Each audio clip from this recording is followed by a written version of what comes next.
Ism నిష్పాక్షికత మానయిజం సమగ్రమైన వార్తలు, innovative కథనాలు, సీనియర్ జర్నలిస్టుల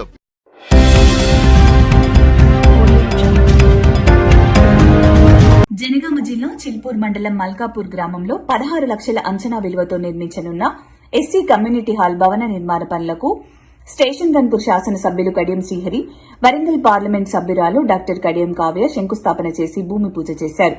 అనంతరం చిల్పూర్ మండలం చిన్నపెండ్యాల గ్రామంలో ఎంపీ ల్యాండ్స్ నిధుల నుండి 10 లక్షల అంచనా విలువతో నిర్మించనున్న రెడ్డి కమ్యూనిటీ హాల్ భవన నిర్మాణ పనులకు శంకుస్థాపన చేసి భూమి పూజ చేశారు. ఈ కార్యక్రమానికి ముఖ్య అతిథిగా హాజరై వరంగల్ ఎంపీ కడియం కావ్య మాట్లాడుతూ గత పాలకులు స్టేషన్ గన్పూర్ నియోజకవర్గాన్ని భ్రష్టు పట్టించారని ఎంపీ కడియం కావ్య విమర్శించారు. వారి నిర్లక్ష్యం వల్లే ఇన్ని రోజులు నియోజకవర్గ ప్రజలు ఇబ్బందులు పడ్డారని అన్నారు. ఎమ్మెల్యే కడియం శ్రీహరి నియోజకవర్గాన్ని అన్ని రంగాల్లో అభివృద్ది చేస్తున్నారని తెలిపారు. 800 కోట్ల నిధులతో నియోజకవర్గాన్ని అభివృద్ది చేస్తున్నారని తెలియజేశారు. స్టేషన్ గన్పూర్ నియోజకవర్గ పరిధిలోని 5 గ్రామాలకు ఫుట్ ఓవర్ బ్రిడ్జ్ ను మంజూరయ్యాయని తెలియజేశారు.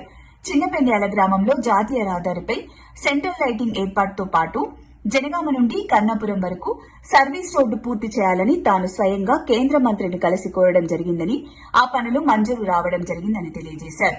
జాతీయ రహదారిపైన ప్రమాదాలను అరికట్టి ప్రజలకు మెరుగైన సేవలను అందుబాటులోకి తీసుకొచ్చేందుకు కృషి చేస్తానని ఎంపీ స్పష్టం చేశారు.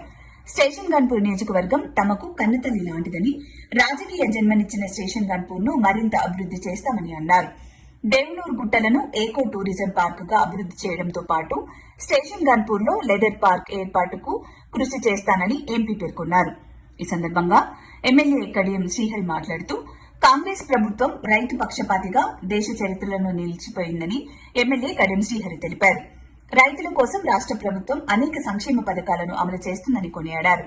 రాష్టంలో లోటు బడ్జెట్ లో ఉన్నప్పటికీ ముఖ్యమంత్రి రేవంత్ రెడ్డి రైతులపై ఉన్న చిత్తశుద్దితో పథకాలను అమలు చేస్తున్నారని తెలిపారు. భారతదేశంలో ఏ రాష్టంలో లేని విధంగా రైతులకు 2 లక్షల రూపాయలు రుణమాఫీ చేయడంతో పాటు రైతులు పండించిన సన్నధాన్యం క్వింటాకు 500 రూపాయల బోనస్ ను అందించింది తెలంగాణ ప్రభుత్వమే అని అన్నారు. రైతుల కోసం ప్రభుత్వం చేస్తున్న సంక్షేమ పథకాలు దేశానికే ఆదర్శంగా నిలిచాయని తెలిపారు. రైతులకు ఇచ్చిన మాట ప్రకారం రాష్ట ప్రభుత్వం రైతు భరోసాను ఎకరాకు 6,000కు పెంచుతూ 9 రోజుల్లో 9,000 కోట్ల రైతుల ఖాతాల్లో జమ చేసి ప్రభుత్వ రికార్డు నెలకొల్పిందని అన్నారు. గత 10 ఏళ్లు రాష్ట్రాన్ని పాలించి బీఆర్ఎస్ రాష్ట్ర వనరులను దోచుకొని కబ్జాలకు పాల్పడిందని విమర్శించారు. ఈ కార్యక్రమంలో స్థానిక ప్రజాప్రతినిధులు, నాయకులు, కార్యకర్తలు, అధికారులు పాల్గొన్నారు. సంవత్సరం క్రితం మీ అందరి ఆశీర్వాదాలతో పార్లమెంట్ సభ్యురాలుగా ఎన్నికైన కావ్య గారి ద్వారా మనకు 2 పనులు పూర్తయినాయి.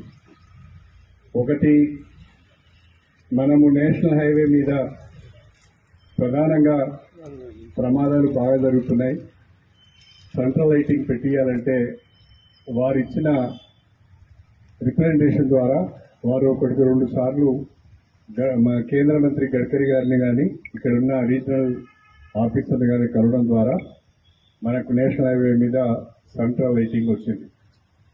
రెండవది, వారి రిప్రజెంటేషన్ మీదనే మళ్ళీ మనకు ఇక్కడ చిన్నపెండ్యాల నేషనల్ హైవే మీద ఫుట్ ఓవర్ బ్రిడ్జ్ కూడా మంజూరు అయింది. అదేవిధంగా ఇప్పుడు మన చిన్నపెండ్యాల గ్రామంలో 20 లక్షల రూపాయలతో రెడ్డి సంఘానికి ఒక చక్కటి కమ్యూనిటీ హాల్ కట్టుకోవడానికి నిధులు మంజూరు చేశారు. అంటే 3 ముఖ్యమైన పనులు మన చిన్నపెండ్యాల గ్రామంలో మన ఎంపీ గారు చేసినందుకు వారికి ప్రత్యేకంగా నేను ధన్యవాదాలు తెలుపుకుంటూ, తర్వాత నేషనల్ హైవే జనగామ నుండి కరుణాపురం వరకు ఇరువైపులా సర్వీస్ రోడ్స్ ను ఎక్స్టెండ్ చేయాలని చెప్పి కూడా వారు రిప్రజెంట్ చేశారు. అది కూడా ఎస్టిమేట్ చేసి పంపించారు. బహుశా అది కూడా శాంక్షన్ వస్తుంది. మనకు జనగామ నుండి కరుణాపురం వరకు గ్రామ పరిధిలో సర్వీస్ రోడ్స్ ఉన్నాయి, గ్రామాల మధ్యన సర్వీస్ రోడ్స్ లేవు. కాబట్టి ఆ గ్రామాల మధ్య లేని సర్వీస్ రోడ్లను కూడా కంప్లీట్ చేస్తే గ్రామాలకు సంబంధించిన వాహనదారులు ఎవరు నేషనల్ హైవే మీదకి వెళ్లకుండా సర్వీస్ రోడ్లను ఉపయోగించుకుంటే చాలా వరకు ప్రమాదాలు తగ్గే అవకాశం ఉంటుంది. కాబట్టి అది ఆలోచించి రిప్రజెంటేషన్ ఇచ్చాం. అది కూడా త్వరలోనే మంజూరు కాబోతుందని చెప్పి ఈ సందర్భంగా తెలియజేస్తున్నా. ప్రధానంగా ఇక్కడ రెడ్డి సంఘం సభ్యులందరూ ఉన్నారు. నేను ఒక మాట మీద చెప్పాలనుకుంటున్నాను. మీరందరూ ఎక్కువగా వ్యవసాయదారులు ఉంటారు, ఉద్యోగస్తులు ఉంటారు, ఉన్న వాళ్ళందరూ ఎక్కువ మందికి చక్కటి రాజకీయ అవగాహన చైతన్యం కూడా ఉంటుంది. ప్రస్తుతము మన రాష్ట్రంలో మన ప్రియతమ ముఖ్యమంత్రి రేవంత్ రెడ్డి గారి ఆధ్వర్యంలో కాంగ్రెస్ ప్రభుత్వం అధికారంలోకి వచ్చి సంవత్సరంన్నర కాలం అవుతున్నది. ఈ సంవత్సరంన్నర కాలంలో దేశంలో ఎక్కడ లేని విధంగా మనం చెప్పుకోవడానికి అప్పుడప్పుడు సిగ్గుపడుతుంటాం, కానీ దేశంలో ఎక్కడ లేని విధంగా వ్యవసాయానికి దన్నుగా నిలుస్తున్న, వ్యవసాయాన్ని ప్రోత్సహిస్తున్న ప్రభుత్వం తెలంగాణ ప్రభుత్వం.